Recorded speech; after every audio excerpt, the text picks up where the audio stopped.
comfortably zoned with the Zigzag Man in Alameda, California, pushing on the doors of life marked pull and fighting the unholy trinity as we go.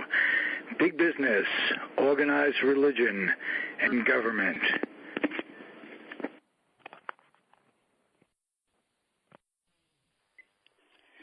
I am back, and you are comfortably zoned with me, the Zigzag Man, in Alameda, California, right across the bay from San Francisco, at the 420 studio down by the lagoon. And if you're in Alameda, every place is down by the lagoon. So it's going to be a very special show, right up my alley, because I have a lot of questions of an attorney at law who specializes in marijuana, the legalization thereof, promoting it, putting it in different cities, doing the thing. Lauren A. Vazquez, nice to have you in the zone. Thanks so much for having me. I'm excited to be here and talk to you folks about what's going on, because things are happening quickly. Well, I'm more concerned with what's happening in Alameda, California, than anywhere else in regard to marijuana. But let's go back and get a brief history going back to prohibition. And when I say recently, it's only been 10 years since medical marijuana has become the law in California. But before that, there was a long time when you could go to jail for smoking a J.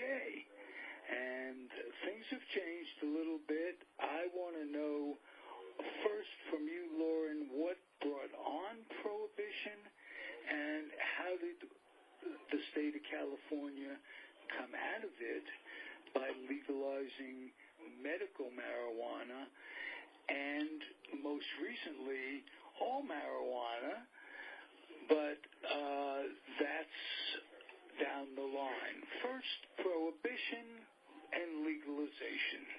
Well, prohibition was founded on lies, and the way we legalized was to just spread the truth. And so medical cannabis was, based on scientific research that was coming out at the time in the 90s, and with that information, we were able to dispel a lot of the lies about the dangers of cannabis use, but then people were still afraid of how it would be implemented, and so since 1996, we've been trying to, tackle this problem of how do we actually make sure that cannabis can be provided to patients in a safe and legal way. So we've taken about 20 years to figure that part out, but we have taken those lessons and used them in legalization for our models of distribution, through the storefronts, and making sure that we have cultivators who get licensed and can provide legally, and making sure that small businesses can be involved in the industry. We've learned a lot over the 20 years, but basically, challenging those lies with the truth is what's gotten us to where we are today. How do individual cities react? Are there some cities in Northern California that react more positively and some that react less positively?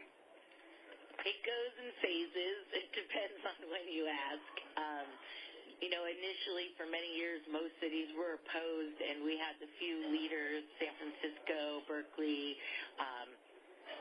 some Southern California cities, Humboldt, but then we had some backlash, and many of those cities banned or wouldn't allow some activities. Storefronts would be okay, but no deliveries, no cultivation, and so we've seen this going in phases. So we have, the rush to ban, and then we have now this rush to license and to allow activities, because some of them are new to these cities and they hadn't really thought about them before, and it's actually might be a good idea.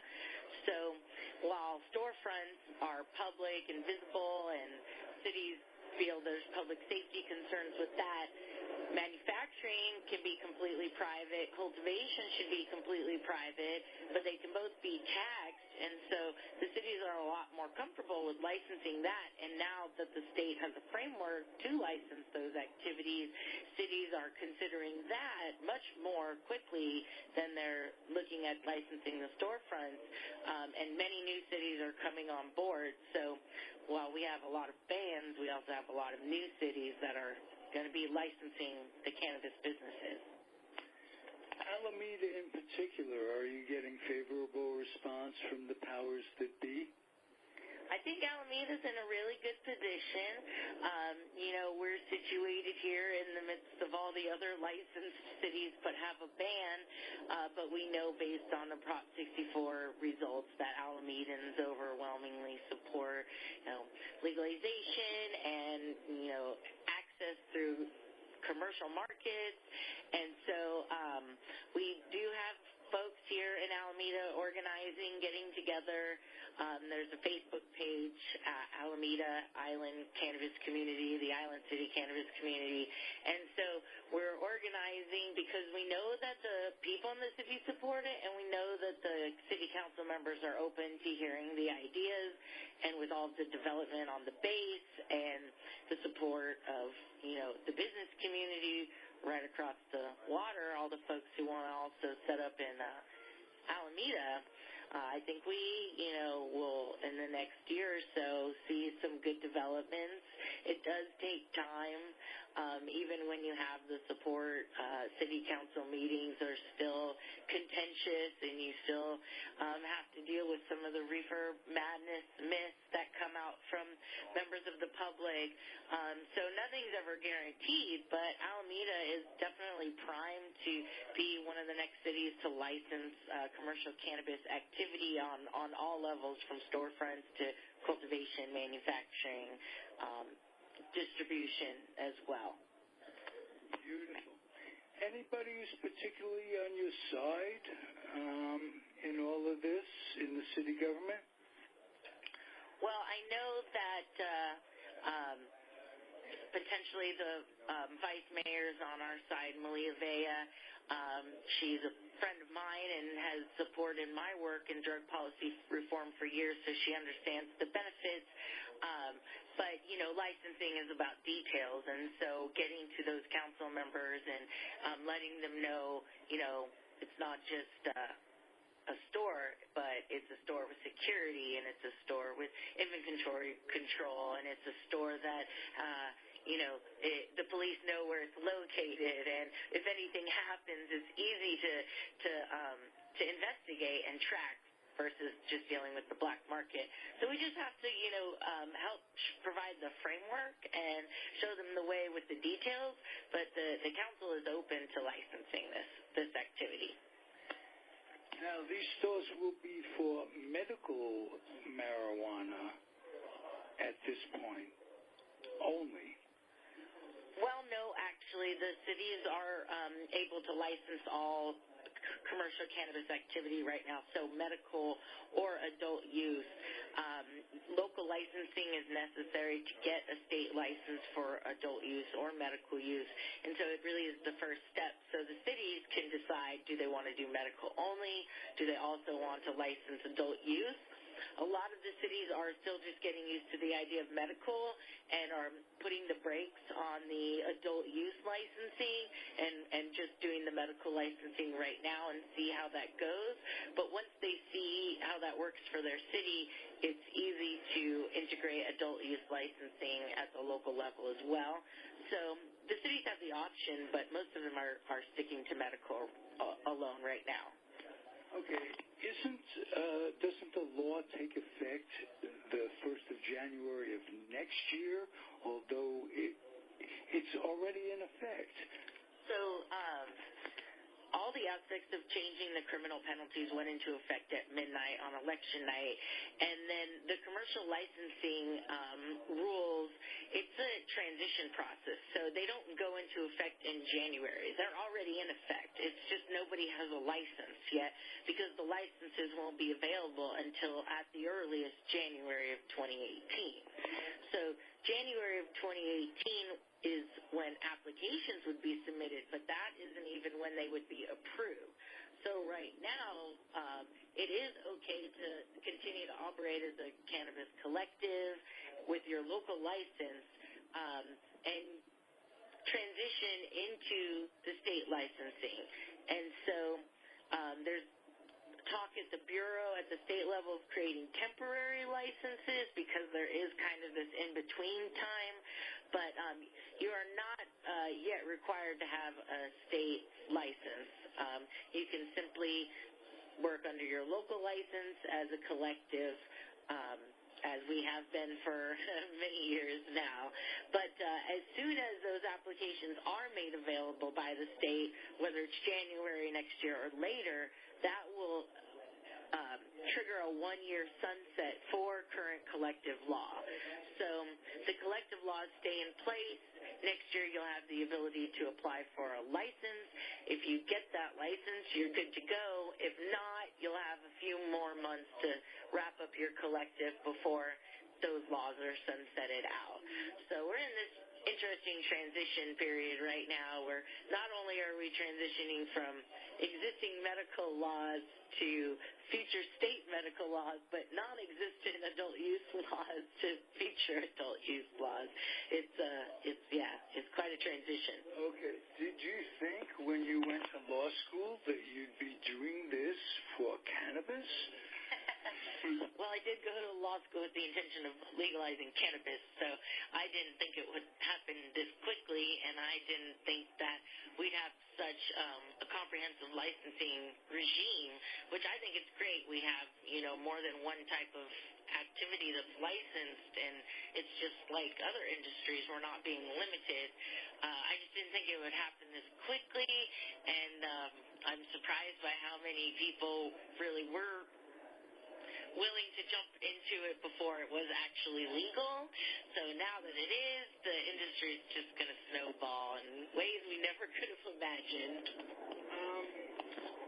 How about for the Johnny Lunch Bucket walking down the street smoking a J? It's legal now to do so? Well, the possession is legal. That's no longer a crime as it was before.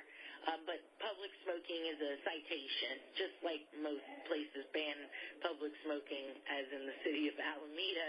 You can get a ticket for it. Smoking cigarettes? Yes, smoking cigarettes. So smoking cannabis in public statewide is banned, and so you can get a smoking citation for that. But they can't arrest you. Even if you're a minor, under 21, it's still just a ticket. We stopped sending kids to jail, young adults to jail. But smoking in public is frowned upon generally much more now than ever before, and many cities are regulating it, so they included that restriction in the state law. That brings us to a much more serious topic. Driving under, quote, the influence. Well, this is where California kind of takes the lead and has really a great law. It's not driving while intoxicated, it's driving while impaired. It's actually broader than just drug or alcohol use. It could be you're too tired. It could be a prescription medication that's totally legal. And so driving while impaired has the standard of proving actual impairment. And so you may be under the influence of cannabis but not impaired. As we know, many regular users of cannabis can drive just fine.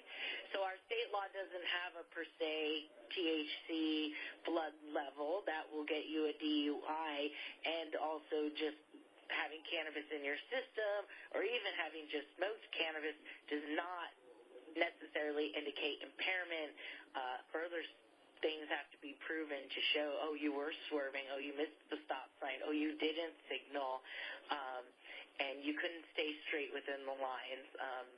so they do have to actually prove impairment, and it makes it a much more fair law, and it also makes it a safer law because it's not limiting what's an intoxicant. It's saying if you're impaired, you can't drive. There are an awful lot of state officials and studies done that conclude that the combination of weed and alcohol is particularly dangerous and underratedly so. Can you address that? I would agree. Research shows that when people consume alcohol, they don't recognize how intoxicated they are, and the opposite is true with cannabis consumers. However, when you combine them both, it cancels it out, and so especially they both increase the effects of each other. So newer consumers who aren't used to smoking cannabis and then they drink alcohol, that's not going to be safe for driving, maybe not even safe for not driving. But alcohol as well, most people shouldn't be driving under the influence of that at all. So adding cannabis is not going to be good. Even for regular consumers, alcohol, takes everything out the door. Okay.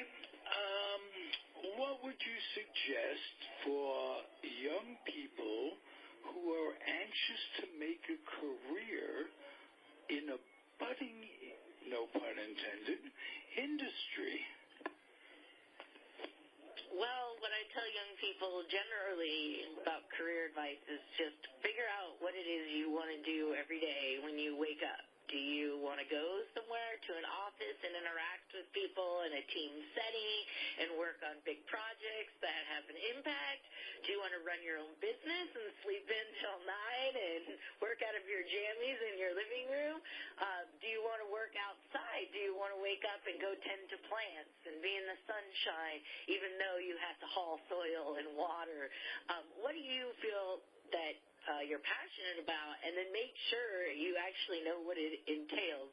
A lot of people want to grow cannabis, don't quite understand how much work that is. And how much technical skill that absolutely. Lots of skill is required. Hard work, backbreaking work, skill. You do need a green thumb. You need to be in the right location. Easier said than done. So, find your passion and just make sure that that's what you want to spend your time doing, because life's short. So, if you want to start a business, go for it. If you want to be a cultivator, go for it. If you have a new idea, go for it. Even if you think it's not that great, go for it, because so many new things. It's like anything you could think of that exists in any other industry, try it in cannabis, go for it. Beautiful. Life is short, says both Lauren Vazquez and Billy Barty. I think he said that too. It's one of the original Little People back when they were midgets. He was an activist, and he got them to change that name from Little People. But you've been terrific, Lauren. We learned a lot. I hope you'll come back to these microphones and keep us updated as to what's happening in Alameda. And I just want to tell you, you're on the Comfortably Zoned Radio Network. I'm going to end the segment in the way that I do all my segments. I'm going to implore you, Lauren, to keep your humor dry and your dreams wet.